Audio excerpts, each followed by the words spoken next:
আসসালামু আলাইকুম, স্বাগত জানাচ্ছি আরটিভির সকালের সংবাদে। আপনাদের সাথে আছি আমি পারভিন মিতু। স্বামী সভাপতি, স্ত্রী সাধারণ সম্পাদক, তাদের বসবাসের এক রুমের ঘরই হলো কেন্দ্রীয় কার্যালয়। এভাবেই গঠিত হয়েছে বাংলাদেশ ডেমোক্রেটিক পার্টি। অন্যদিকে জাতীয় ন্যায় বিচার পার্টির নেই কোনো সাইনবোর্ড। ব্যবসায়ী প্রতিষ্ঠানের ঠিকানা দিয়েই দল নিবন্ধনের আবেদন করেছে। নতুন রাজনৈতিক দল হিসেবে নিবন্ধন চাওয়া 147 দলের বেশিরভাগের নেই কার্যালয় ও কমিটি। নির্বাচন বিশেষজ্ঞরা বলছেন, নিবন্ধন দেওয়ার ক্ষেত্রে কমিশনকে কঠোর হতে হবে, তা না হলে প্রশ্নবিদ্ধ হবে ইসি। আতিকা রহমানের ধারাবাহিক রিপোর্টের প্রথম পর্ব আজ। জামাই বউ চানাচুরের দোকান, একটি ভ্যানে এমন দোকান দেওয়ার মতোই যেন সহজ হয়ে গেছে রাজনৈতিক দল গঠন। কথাটিতে হাসির উদ্রেক হলেও এর বাস্তব উদাহরণ বাংলাদেশ ডেমোক্রেটিক পার্টি। এই দলের সভাপতি জাহাঙ্গীর হাওলাদার, সাধারণ সম্পাদক শ্রী মাহমুদা সুলতানা। কেন্দ্রীয় কার্যালয় ঠিকানায় গিয়ে দেখা গেল মগবাজার পেয়ারাবাগের সরু গলির মধ্যে জীর্ণ শীর্ণ একটা ঘর। এই বাসায় ভাড়া থাকেন জাহাঙ্গীর দম্পতি। রাজনৈতিক দল গঠন করছে, এই বিষয়ে আপনারা জানেন? না, এটা আমরা কখনো শুনি নাই। অনেকক্ষণ অপেক্ষার পর মাহমুদা সুলতানার দেখা মিলল। জানালেন, এক রুমে ভাড়া থাকেন 3 সন্তান ও স্বামীকে নিয়ে। এটাই তাদের কেন্দ্রীয় কার্যালয়। নিবন্ধন পেলে দলের কার্যক্রম শুরু করবেন। আবেদন করেছি বাংলাদেশ ডেমোক্রেটিক পার্টি, আমাদের পার্টির নাম। আমি সাধারণ সম্পাদক মাহমুদা সুলতানা, আমার সভাপতি মোহাম্মদ জাহাঙ্গীর হাওলাদার। হ্যাঁ, আমার হাজবেন্ড। আপাতত আমরা এখান থেকে কার্যক্রম চালাচ্ছি। পল্টনে অনেক খুঁজেও জাতীয় ন্যায় বিচার পার্টির কার্যালয় খুঁজে পাওয়া যায়নি। কমিশনের দেয়া কেন্দ্রীয় কার্যালয় ঠিকানায় দেখা গেল ইসলাম টাওয়ারের 7 তলায় এক রুমে আলামিন ট্যুরস অ্যান্ড ট্রাভেলসের অফিস। দলের কেউ সেখানে নেই। প্রতিষ্ঠানের একজন স্টাফ জানালেন, তাদের চেয়ারম্যানই ন্যায় বিচার পার্টির সাধারণ সম্পাদক। এখানে ঠিকানা ব্যবহার করা হয়েছে এবং এখান থেকে পরিচালনা করা হবে আর কি ওই ন্যায় বিচার পার্টি। দলীয় কোনো সাইনবোর্ড বা একটা দলের নাম এগুলো তো কোনো না, দলীয় কোনো সাইনবোর্ড এখন পর্যন্ত দেওয়া হয়নি, হয়ে যাবে। বেকার মুক্তি পরিষদের কার্যালয়ে দেখা গেল ছোট্ট একটা ঘরের দরজায় দলের সাইনবোর্ড এবং সেখানে তালা ঝুলছে। দলের সভাপতি সাধারণ সম্পাদককে ফোন দিলেও তারা ধরেননি। Tisari Insaf party, Ganadal, Janajot party, Janata party, republic party, green party, Jagrata Bangladesh, NLP, নতুন প্রজন্ম পার্টির পল্টন এলাকার যেসব ঠিকানা দেয়া আছে সেখানে তাদের কার্যালয় নেই। বেশিরভাগ জায়গায় হোটেল ও ডিজিটাল প্রিন্টের দোকান। এলাকার কেউ এসব দলের নামও শোনেনি। যে কথাগুলো বলতেছেন ইনসাফ পার্টি, রিপাবলিক পার্টি, এগুলো আমি কিন্তু আমার জানা মতন নাই। নির্বাচন বিশেষজ্ঞরা বলছেন, নিবন্ধন দিতে কমিশনের কঠোরভাবে যাচাই বাছাই করা প্রয়োজন। নিবন্ধন দেওয়ার ব্যাপারে নির্বাচন কমিশনকে অ্যালার্ট হওয়া উচিত। ন্যূনতম তাদেরকে অ্যাটলিস্ট প্রধান কার্যালয় অবজারভেশনের জন্য লোক পাঠানো উচিত এবং দেখা উচিত যে কার্যালয় আছে কিনা, তাদের একটা প্রপার ফাংশনিং পার্টি অফিস আছে কিনা। এটা একটা ব্যাপার। একটা দলের নিবন্ধনের জন্য একটা প্রপার রাজনৈতিক দলের গঠনতন্ত্র থাকতে হবে, তাদের কমিটি থাকতে হবে, সাব কমিটি থাকতে হবে, মেম্বার্স থাকতে হবে। এই সিস্টেমটা, এটাও কিন্তু নিবন্ধনের ক্রাইটেরিয়া। গঠনতন্ত্র, কেন্দ্রীয় কার্যালয় নেই, কমিটি নেই এমন প্যাট সর্বস্ব ও সাইনবোর্ড কেন্দ্রিক দলকে নিবন্ধন দিলে নির্বাচন কমিশন বিতর্কিত হবে বলেও মন্তব্য করেন এই বিশেষজ্ঞ।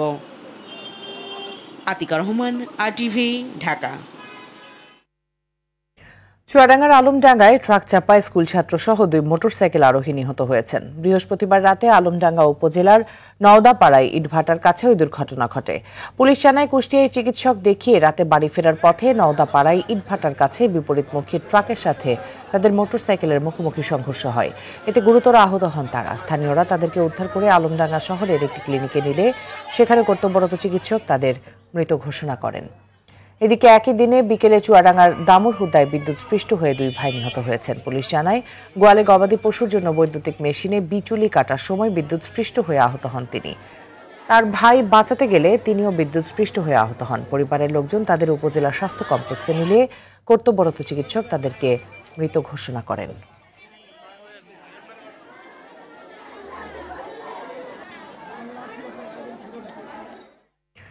ভোরে পাবনায় বাস ও ট্রাকের মুখোমুখি সংঘর্ষে 3 জন নিহত হয়েছে। ঘটনায় আহত হয়েছেন অন্তত 10 জন। নিহত 3 জনের মধ্যে 2 জনের পরিচয় পাওয়া গেছে। তারা হলেন পাবনার সুজানগর উপজেলার শান্তিপুর এলাকার আবেদ আলী এবং আতাইকুলা কারিকর মনসুর আলী। পাবনার মাধবপুর হাইওয়ে থানার ভারপ্রাপ্ত কর্মকর্তা মুস্তাফিজুর রহমান বিষয়টি নিশ্চিত করে জানান, নারায়ণগঞ্জ থেকে পাবনাগামী পাবনা এক্সপ্রেস নামের যাত্রীবাহী একটি বাস ভোরে পাবনা ঢাকা মহাসড়কের সাথিয়া উপজেলার পূর্ববন গ্রাম এলাকায় পৌঁছলে বিপরীত দিক থেকে আসা পাথর বোঝাই ট্রাকের সাথে সংঘর্ষের ঘটনা ঘটে। এতে ঘটনাস্থলেই 3 জন মারা যায়, আহত হন অন্তত 10 জন। এই ঘটনায় লাশ উদ্ধার করে পরিবারের কাছে হস্তান্তর করার প্রক্রিয়া চলছে।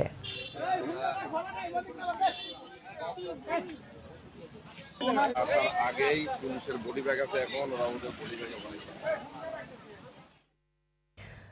সক্রিয় মৌসুমী বায়ুর প্রভাবে উত্তর বঙ্গোপসাগরের বায়ুচাপের তারতম্যের সৃষ্টি হয়েছে। এ কারণে গত কয়েকদিন ধরে কক্সবাজারে গুড়ি গুড়ি বৃষ্টি হচ্ছে। খারাপ আবহাওয়ায় জনজীবনেও বিরূপ প্রভাব নেমে এসেছে। কক্সবাজার আবহাওয়া অফিসের সহকারী আবহাওয়াবিদ আব্দুল হান্নান জানিয়েছেন, সকাল পর্যন্ত গত 24 ঘন্টায় 136 মিলিমিটার বৃষ্টিপাত হয়েছে।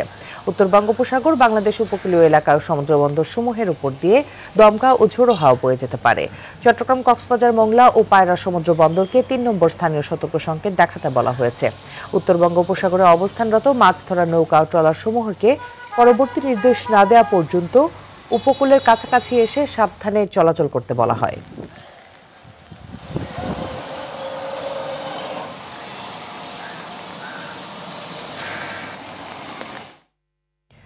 কক্সবাজারে আবহাওয়ার সর্বশেষ পরিস্থিতি জানাতে সরাসরি যুক্ত হচ্ছেন আমাদের সহকর্মী সাইফুর রহিম শাহিন। শাহিন, আবহাওয়ার বর্তমান পরিস্থিতি কেমন দেখছেন, আর নিম্নচাপের প্রভাবে কোনো ক্ষয়ক্ষতির তথ্য পেয়েছেন কিনা? হ্যাঁ মিতু, আমি এই মুহূর্তে রয়েছি কক্সবাজার সমুদ্র সৈকতের লাবণী পয়েন্টে। আমি দেখতে পাচ্ছি এখানে সমুদ্র খুব উত্তাল রয়েছে, মানে ভরি আবহাওয়ার কারণে সমুদ্রের পরিস্থিতি উত্তাল রয়েছে। লাল পতাকা টাঙ্গিয়ে দেওয়া হয়েছে, পর্যটকদের সমুদ্রে নামতে সতর্কতা দেওয়া হচ্ছে।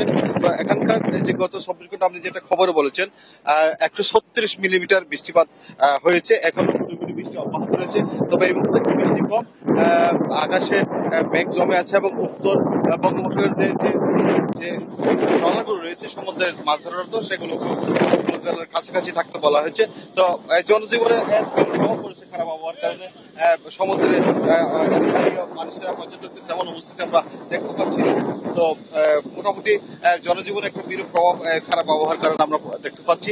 তবে এ পর্যন্ত তেমন বেশি মানুষের কোনো বৃষ্টির কারণে ক্ষয়ক্ষতি বা প্লাবনের কোনো ধরনের ঘটনা হয়নি।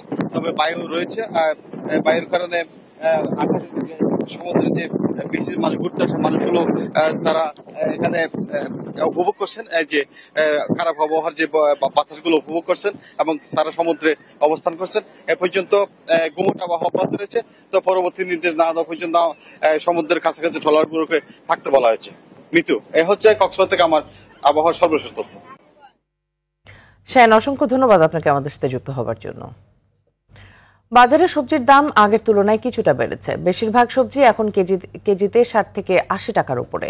2 সপ্তাহের ব্যবধানে অধিকাংশ সবজির দামই কেজিতে 10 থেকে 30 টাকা পর্যন্ত বেড়েছে। আর মিনিকেট চাল এখন উচ্চ মূল্যে স্থিতিশীল, অর্থাৎ 2 সপ্তাহ আগে মিনিকেটের দাম বেড়ে যেখানে উঠেছিল এখনও সেখানে আছে।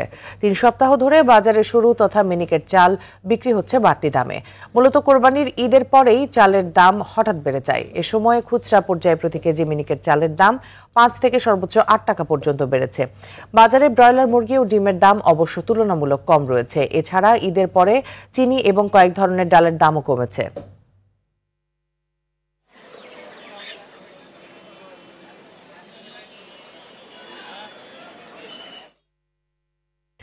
এ বিষয়ে আরো জানাতে কারণ বাজার থেকে আমাদের সাথে যুক্ত হচ্ছেন সহকর্মী মাহিন আরাফাত। মাহিন, চালের দাম বৃদ্ধির কারণ হিসেবে কি বলছেন ব্যবসায়ীরা? বাজারে চালের মজুদ কেমন দেখছেন? সবজি বা মশলার দাম বা বাড়লো কেন, আমাদের জানাবেন। ঈদুল আজহার পরেই কিন্তু চালের বাজার ঊর্ধ্বমুখী হতে থাকে এবং আমরা দেখেছি যে কয়েক ধাপে চালের দাম বৃদ্ধি পেয়েছে। এবং আপনাদেরকে যদি জানাতে চাই তাহলে গত 1 মাসের ব্যবধানে প্রতি কেজি চালের দাম বেড়েছে 6 থেকে 10 টাকা। বিভিন্ন ধরনের চালের কথা আমি বলছি। এই ক্ষেত্রে কিন্তু মোটা চাল থেকে শুরু করে চিকন চাল, কোনো চালের দাম কিন্তু বৃদ্ধির বাইরে নেই। এই বিষয়ে আমরা ক্রেতাদের সাথে কথা বলেছি, বিক্রেতাদের সাথে কথা বলেছি। বিক্রেতারা আমাদেরকে যেমনটি বলছেন যে বাজারে চালের পর্যাপ্ত সরবরাহ রয়েছে। এছাড়া যে পাইকারি বাজার থেকে চাল আসে সেখানে চালের সরবরাহ রয়েছে। এছাড়া ক্রেতারা যেটা বলছেন যে এখন কিন্তু চালের ভরা মৌসুম, এই সময় চালের দাম কোনোভাবেই বাড়া উচিত নয়। বিক্রেতারাও এই কথার সাথে একমত পোষণ করেছেন। তারা যেমনটি বলছেন যে চালের বাজারে আবার নতুন করে সিন্ডিকেট তৈরির একটি পরিকল্পনা করা হচ্ছে এবং যে মিল মালিকেরা রয়েছেন তারা কৃত্রিম মজুত করে চালের দাম বৃদ্ধি করছেন। এছাড়া তারা নানা ধরনের অজুহাত দিচ্ছেন, যেমন ধানের দাম বৃদ্ধি, চাল আনা নেওয়ার ক্ষেত্রে পরিবহন খরচ, এই সকল খোরা অজুহাত দিয়ে তারা আসলে চালের দাম বৃদ্ধি করার চেষ্টা করছেন। তবে ক্রেতা বিক্রেতারা আমাদেরকে যেমনটা বলছেন যে যদি মিল মালিকদের যে গুদাম ঘর রয়েছে বা আড়ত রয়েছে সেখানে যদি অভিযান পরিচালনা করা যায় তাহলে বিপুল পরিমাণ চাল পাওয়া যাবে এবং চালগুলো যদি বাজারে আসে তাহলে চালের দাম কিন্তু নিয়ন্ত্রণে আনা সম্ভব। এর বাইরে যদি বলতে চাই, সবজির দাম কিছুটা বেড়েছে, এছাড়া মুরগির দাম 10 থেকে 20 টাকা বেড়েছে, ব্রয়লারের দাম 10 টাকা এবং সোনালী পাকিস্তানি যেটা নামে পরিচিত সেটি 20 টাকা বেড়েছে।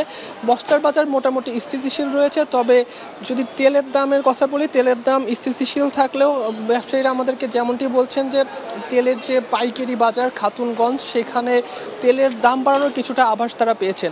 এর বাইরে মোটামুটি বাজার স্থিতিশীল বলা যায়। তবে সিন্ডিকেট যদি নির্মূল করা সম্ভব হয় তাহলে কিন্তু বাজার ক্রেতা বিক্রেতাদের হাতের নাগালে আসবে বলে তারা আমাদেরকে জানিয়েছেন। তো এমনিতে এই ছিল আমার কাছে রাজধানীর কারণের বাজার থেকে সর্বশেষ।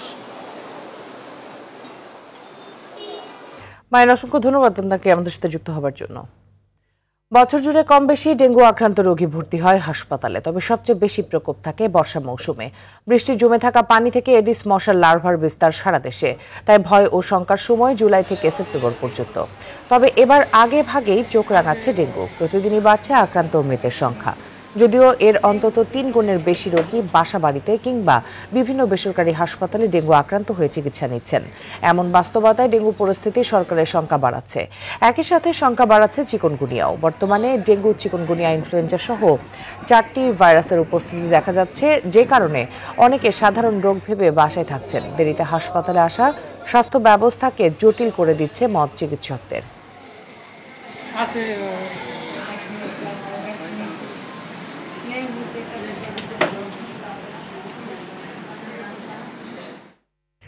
এ বিষয়ে আরো জানাতে আমাদের সাথে যুক্ত হচ্ছেন সহকর্মী জাকারিয়া খান। জাকারিয়া, বর্তমানে কত সংখ্যক ডেঙ্গু আক্রান্ত রোগী হাসপাতালে আছেন এবং চিকুনগুনিয়ার সর্বশেষ অবস্থা নিয়ে কোনো তথ্য আছে কিনা আপনার কাছে জানাবেন। জি মিতু, আমি এখন আছি মহাখালী ডিএনসিসি ডেডিকেটেড কোভিড-19 হাসপাতালে এবং আপনারা কিন্তু জানেন যে ডেঙ্গু, চিকুনগুনিয়া, ইনফ্লুয়েঞ্জা এবং করোনা এই চতুর্মুখী সংক্রামক রোগে কিন্তু জর্জরিত বাংলাদেশ এই মুহূর্তে এবং প্রতিনিয়ত এর মধ্যে সবচেয়ে খারাপ পরিস্থিতি সেটা হচ্ছে ডেঙ্গু পরিস্থিতি এবং প্রতিনিয়ত কিন্তু এই ডেঙ্গু রোগী বাড়ছে। আমি যদি একটু আপনাদেরকে স্বাস্থ্য অধিদপ্তরের হিসাব অনুযায়ী জানাই তাহলে হচ্ছে এই জানুয়ারি থেকে, এবছরের জানুয়ারি থেকে মে পর্যন্ত যত রোগী ডেঙ্গু আক্রান্ত হয়েছে তার চেয়ে বেশি রোগী কিন্তু এই গত জুন মাসে আক্রান্ত হয়েছেন। এই রেশিওটা গত জানুয়ারি থেকে মে পর্যন্ত প্রায় 4,500 রোগী আক্রান্ত হয়েছিলেন ডেঙ্গুতে এবং গত জুন মাসেই সেটি প্রায় 5,500-এর বেশি এবং এই সংখ্যা কিন্তু প্রতিনিয়ত বাড়ছে। এবং স্বাস্থ্য অধিদপ্তর থেকে যেটি বলা হচ্ছিল গতকালকে, তারা একটি সংবাদ বিজ্ঞপ্তি করে, সেখান থেকে তারা যেটি জানায় যে দেশের যেই ডেঙ্গু পরিস্থিতি সেটিকে কিন্তু খুব দ্রুতই জরুরি স্বাস্থ্যসেবার আওতায় নিয়ে আসা হবে এবং এই ডেঙ্গু পরিস্থিতি মোকাবেলায় কিন্তু নানাবিধ পদক্ষেপ নিচ্ছে স্বাস্থ্য অধিদপ্তর। আপনারা জানেন যে ডেঙ্গু মোকাবেলায় এবং এই ডেঙ্গুর ভাইরাসটি আরও দ্রুত কার্যকরীভাবে শনাক্ত করতে কিন্তু চীন থেকে ইতিমধ্যে 19,000 কম্বো কিট আনা হয়েছে এবং মুগদা মেডিকেল সহ বেশ কিছু মেডিকেল কলেজ হাসপাতাল কিন্তু প্রস্তুত রাখা হয়েছে, সেখানের বেডগুলো এবং সেখানের পরিস্থিতি কিন্তু এই রোগের জন্য কিন্তু প্রস্তুত রাখা হয়েছে। এবং চিকুনগুনিয়ার যে বিষয়টি, চিকুনগুনিয়াও বাড়ছে কিন্তু চিকুনগুনিয়ার প্রভাব কিছুটা কম, ডেঙ্গু এবং করোনার প্রভাবটা এখন বেশি এবং গত জুন মাসে বৃষ্টি কম হয় এবং আর্দ্রতা বেশি থাকায় সংক্রমণ বেড়ে যায়। তবে এই মাসের শুরু থেকে কিন্তু বৃষ্টিপাতে বেড়েছে এবং এতে কিন্তু যেটি বলছেন বিশেষজ্ঞরা সেটি কিন্তু আরও সামনের মাসে বা এই মাস থেকে কিন্তু সংক্রমণ আরও বাড়তে পারে। তো এই ছিল আসলে মহাখালী থেকে এখন পর্যন্ত ডেঙ্গু, চিকুনগুনিয়া, করোনা নিয়ে সর্বশেষ। মিতু। জাকারিয়া, ধন্যবাদ আপনাকে। বরিশালে ডেঙ্গু আক্রান্তের সংখ্যা বৃদ্ধি পেয়েছে। গেল 24 ঘন্টায় বরিশাল জোনে নতুন করে 149 জন আক্রান্ত হয়েছে। নতুন করে শেরেবাংলা মেডিকেল কলেজ হাসপাতালে 1 জনের মৃত্যু হয়েছে। এখন পর্যন্ত শুধুমাত্র সরকারি হাসপাতালে চিকিৎসা নিচ্ছেন 475 জন। বরিশাল শেরেবাংলা মেডিকেল কলেজ হাসপাতাল, সদর জেনারেল হাসপাতাল ও জেলার অন্যান্য সরকারি হাসপাতালগুলোতে ভর্তি হয়ে চিকিৎসা নিচ্ছেন। অপরদিকে 150 জন আক্রান্তের মধ্যে 87 জনই বরগুনার। এ তথ্য জানিয়েছে বরিশাল স্বাস্থ্য অধিদপ্তর।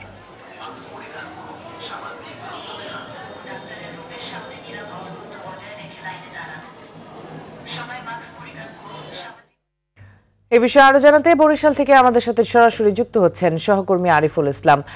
আরিফ, হাসপাতালে ডেঙ্গু রোগীর চাপ কেমন দেখছেন, আর স্বাস্থ্যবিধি নিশ্চিতে প্রশাসনের পদক্ষেপ কতটুকু কার্যকর হচ্ছে?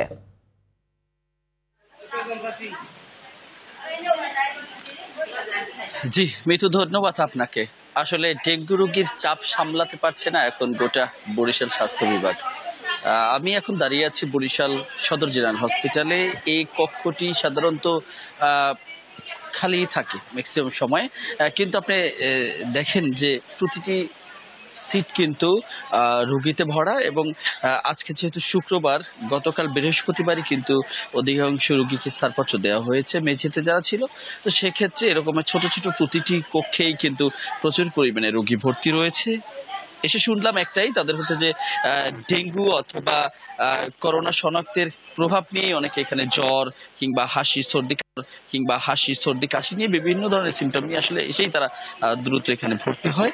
কিন্তু স্বাস্থ্য বিভাগ আমাদেরকে যেমনটি জানিয়েছেন সেটি হচ্ছে যে বরিশাল সিটি কর্পোরেশন এলাকায় ডেঙ্গুর প্রবণতা কম থাকলেও বরগুনাতে কিন্তু অধিক হারে বৃদ্ধি পেয়েছে। এবং আপনাকে একটু তথ্য জানিয়ে রাখি, আমরা সাধারণত স্বাস্থ্য অধিদপ্তরকে দেয়, অর্থাৎ প্রতি বছরের যে তথ্যটি, সেক্ষেত্রে আমরা দেখি 2 মাস যাবত ডেঙ্গু পরিস্থিতি কিন্তু গোটা বরিশাল এবং বরগুনাতে বিশেষ করে প্রচুর পরিমাণে অবনতি হয়েছে।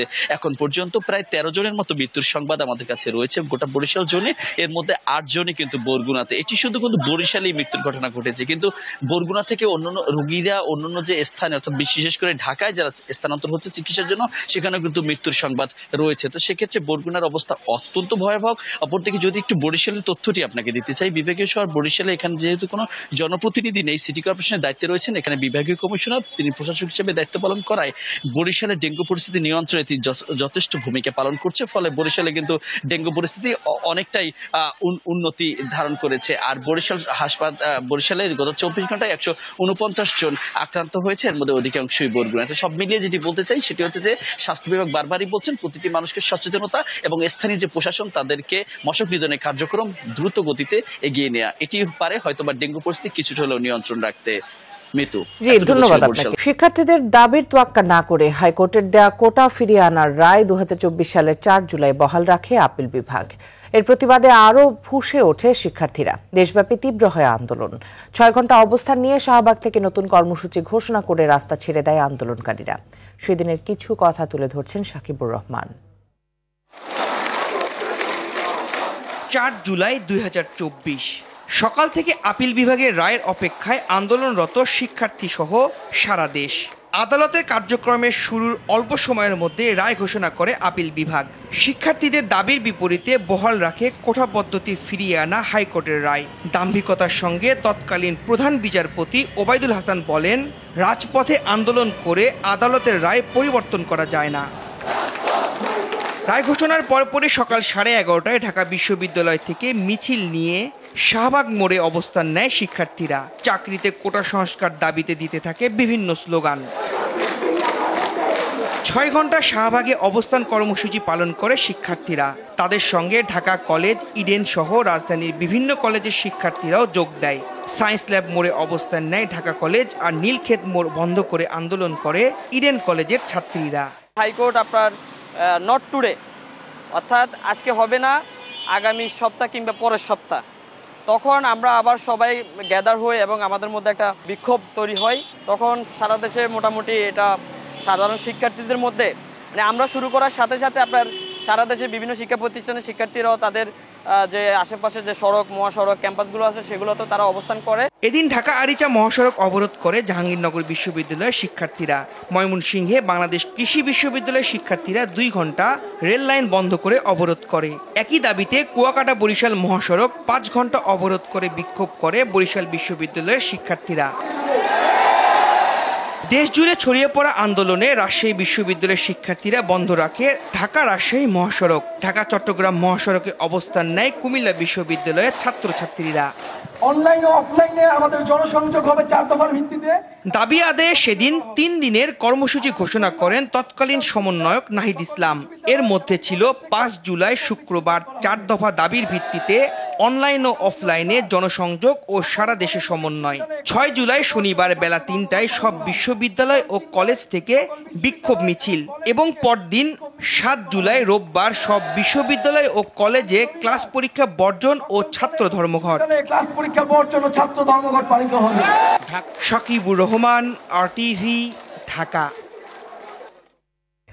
নির্মাণের 23 বছরেও সংস্কার হয়নি বরগুনার সরকারি আশ্রয়ণ প্রকল্পে 37টি ব্যারাক। ভূমিহীন ও হতদরিদ্রদের জন্য নির্মিত এসব ঘর এখন বসবাসের অনুপযোগী। এছাড়া বয় নিষ্কাশন সহ নানা সমস্যায় জর্জরিত আশ্রয়ণ প্রকল্পের বাসিন্দারা। বরাদ্দ পেলে ব্যারাকগুলো সংস্কারের কথা জানান জেলা প্রশাসক। বরগুনা থেকে তাওহিদুল ইসলাম শুভর তথ্যচিত্রে বিস্তারিত জানাচ্ছেন আবরার মাহি। 2002 সালে জেলার 5টি উপজেলার 37টি ব্যারাক নির্মাণের পর এসব ব্যারাকে 1809টি ভূমিহীন হতদরিদ্র পরিবারের মাথা গোঁজার ঠাঁই হয়। কিন্তু অবকাঠামোগত সংস্কারের অভাবে সবগুলো ব্যারাক এখন বসবাসের অনুপযোগী হয়ে পড়েছে। জীর্ণ ঘরগুলোতে কোনো রকমে দিন কাটছে সহস্রাধিক পরিবারের। এছাড়াও বেড়িবাঁধের বাইরে অধিকাংশ ব্যারাক নির্মাণ করায় উঁচু জোয়ারে প্লাবিত হয় প্রতিনিয়ত। এতে ভোগান্তির শেষ নেই বাসিন্দাদের। একের পর এক ঘূর্ণিঝড়ে ক্ষত বিক্ষত এখানকার মানুষের আশ্রয়স্থলগুলো। এই আবাসন বর্ষার দিন আইলে তলাইয়ে যায়, আমরা বড় কষ্টে আছি। ঘর দুয়ার নাই, ঘর ভাঙ্গে চুরি গেছে। আমার ঘরে পানি পড়ে, টিন খুললে ঘরে দিলে ছেদে ঘর তলাই যায়, আমি থাকতে পারিনি। আমাকে তো কিছু নাই বিধে আমরা এই জায়গায় থাকি। আমাকে অর্থ সম্পদ নাই যে আমরা ঘরে ঘরে তুলবো, ঘর তো নষ্ট হয়ে গেছে। এখন পর্যন্ত ঘর কোনো মেরামত করা হয় নাই, কর্তৃপক্ষ দায় দায়িত্ব নেয় না, কোনো সরকারিভাবে আমরা কোনো অনুদান পাই না। আশ্রয়ণ প্রকল্পের ব্যারাক সংস্কারের জন্য আপাতত কোনো বরাদ্দ নেই, তবে বরাদ্দ পেলেই ব্যারাকগুলো সংস্কার করা হবে বলে জানান জেলা প্রশাসক মোহাম্মদ শফিউল আলম। তারা ভূমিহীন ছিল, ভূমিহীন থেকে তাদেরকে একটা ঘর করে দেওয়া হয়েছে সরকারি অর্থে। এখন পর্যন্ত আমরা এই ধরনের কোনো সহযোগিতা বা এই ধরনের কোনো বরাদ্দ আমরা পাইনি। যদি আমরা কোনো বরাদ্দ বা সহযোগিতা পেয়ে থাকি আমরা অবশ্যই সেটা ঠিক করে দিব। জেলা 37 আশ্রয়ণ প্রকল্পের মধ্যে বরগুনা সদরে 15টি, পাথরঘাটায় 8টি, আমতলীতে 6টি, তালতলীতে 6টি এবং বেতাগী উপজেলায় 2টি ব্যারাক নির্মাণ করা হয়। আবরার মাহি, RTV। এবার নিচ্ছি হাইসেন্স সংবাদ বিরতি। ফিরে এসে আরো থাকছে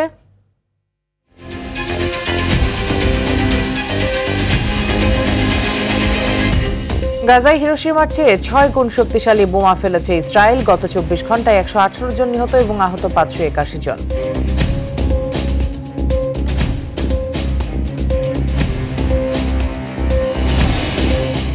এবং ক্লাব বিশ্বকাপের কোয়ার্টার ফাইনালে আজ মুখোমুখি হবে সৌদি ও ব্রাজিলিয়ান ক্লাব। ম্যাচ শুরু বাংলাদেশ সময় রাত 1টায়।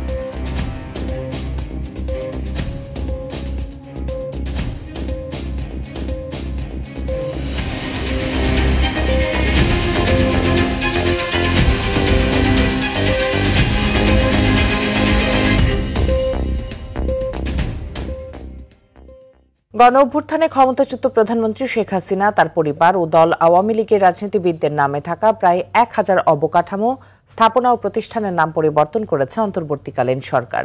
গত 26 জন প্রধান উপদেষ্টার প্রেস উইংয়ের এক বিজ্ঞপ্তিতে তথ্য জানানো হয়। এতে বলা হয়, বিগত সরকারের 16 বছরে দেশের 977টি অবকাঠামো এবং প্রতিষ্ঠানের নাম সাবেক প্রধানমন্ত্রী শেখ হাসিনা, তার পরিবার ও আওয়ামী লীগের রাজনীতিবিদদের নামে প্রতিষ্ঠিত হয়েছিল।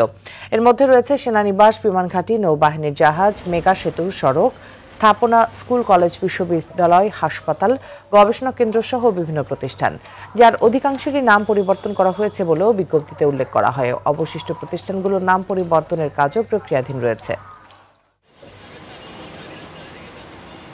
ফিলিস্তিনের গাজা উপত্যকায় ইসরায়েল যে ভয়াবহ মাত্রায় ধ্বংসযজ্ঞ চালিয়েছে তা দ্বিতীয় বিশ্বযুদ্ধের হিরোশিমার চেয়েও বহুগুণ বেশি ভয়ঙ্কর বলে মন্তব্য করেছেন জাতিসংঘের ফিলিস্তিন বিষয়ক বিশেষ দূত ফ্রান্সিসকা আলবেনিজ। তিনি জানান, ইসরায়েল গাজায় 85,000 টন বিস্ফোরক ফেলেছে, যার ধ্বংস ক্ষমতার হিরোশিমায় ফেলা পারমাণবিক বোমার চেয়ে 6 গুণ বেশি। বৃহস্পতিবার জাতিসংঘ মানবাধিকার কাউন্সিলে ফিলিস্তিনি পরিস্থিতি নিয়ে উপস্থাপিত সর্বশেষ প্রতিবেদনে তিনি তথ্য দেন। এদিকে গত 24 ঘন্টায় 118 জন নিহত এবং 581 জন আহত হয়েছেন। নিহতদের মধ্যে 12 জন ত্রাণ প্রার্থী রয়েছেন।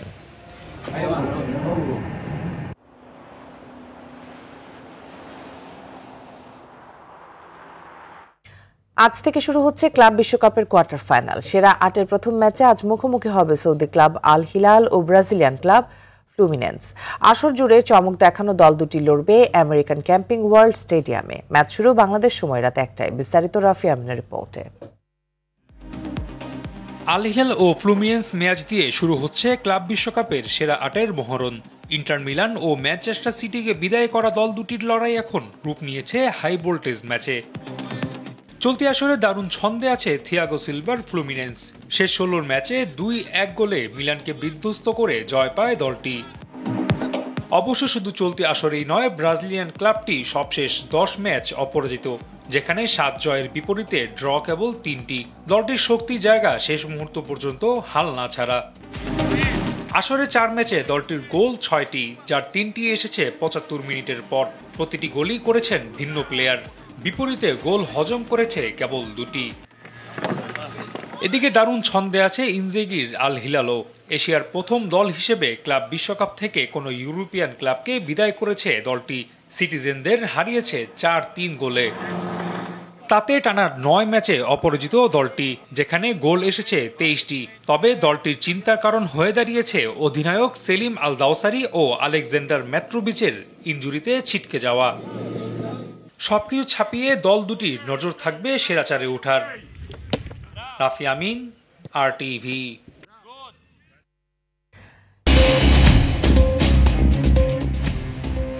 সকালের সংবাদ এ পর্যন্তই। মধ্যাহ্নের সংবাদ দুপুর 12টায় দেখার আমন্ত্রণ রইল। ধন্যবাদ সবাইকে।